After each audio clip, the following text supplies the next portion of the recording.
I wanted to today talk about an illness that affects every American family. It's an illness that is devastating. It's Alzheimer's and related dementia. Alzheimer's Funding by Jack Hathaway, Ian Morton, and Ryan Jacobs. Alzheimer's is a huge problem in America. It's a progressive disease that decays the brain, leading to memory loss and loss of other cognitive functions.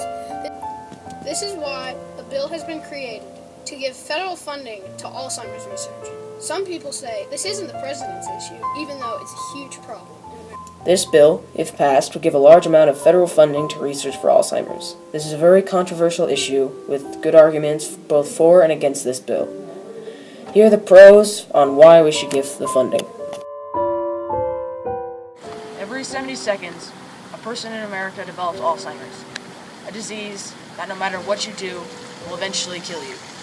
Millions of people each year are affected by this disease, and it's becoming a bigger problem every day. While deaths from cancer and other diseases are down almost 8%, 65% more people die from Alzheimer's, affecting more than 5 million people.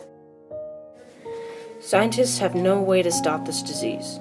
However, we may be able to find a cure faster with federal funding, a funding that is not being given now.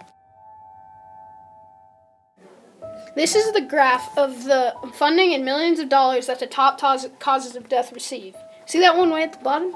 Yeah, that's Alzheimer's. Although Alzheimer's is a huge problem, this is all the funding it receives.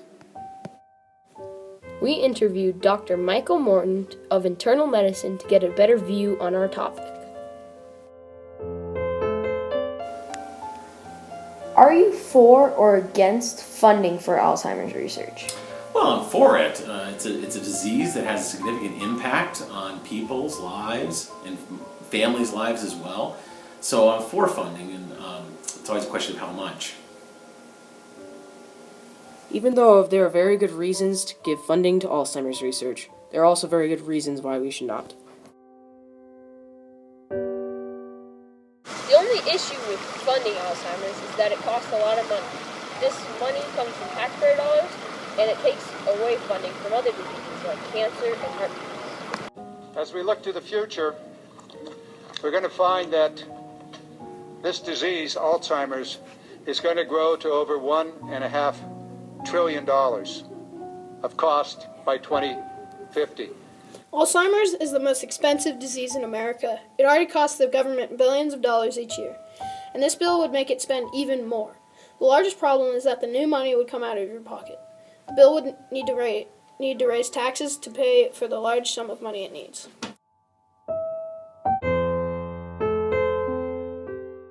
We have no idea when we will find a cure, so we could just keep pouring money into funding without even finding one. How much money do you think we need to find a cure in the near future for Alzheimer's? It's hard to say how much money you need to find a cure. We need to spend money on research to keep people working in laboratories and trying to develop a cure. But when that breakthrough happens, where you find a new drug or you find a new pathway that in the disease process to attack, that can happen. A breakthrough could happen next year. It could happen in 10 years. It could happen in 20 years. That's not the only problem, though. It would also take away funding from other deadly diseases like cancer in order to pay for this bill. So we would stop deaths from Alzheimer's just to increase deaths from other diseases. How much government funding do we use currently? So I looked this up for you, and currently we use approximately $480 million every year on Alzheimer's research. This compares to, say, $6 billion that we spend on cancer research. But the priorities are that cancer kills more people than Alzheimer's, so the amount of money spent is higher. Now that we've discussed the pros and cons of this issue, let's recap.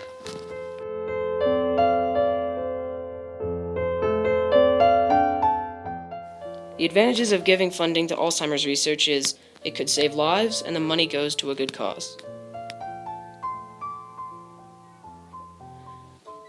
The disadvantages is it takes away funding from other deadly diseases, it's extremely expensive, and there's no assurance that a cure will ever be found. How does Alzheimer's disease affect our future generation? Well, it affects future generations in that there are more and more people living longer. So with each generation that goes along, there's a larger population of people over 65 years old. And that's the population that Alzheimer's affects. So as we live longer and have more and more people living into their 70s and 80s, Alzheimer's disease is going to affect a larger and larger number of people in the country. Now, this is our personal plea for this topic. My great-grandfather had Alzheimer's. He and my dad were very close. It's very hard for my dad to see him in the hospital and not being able to share any memories with each other. I don't want anybody else to go through this. This is why this should be a key topic for presidential candidates.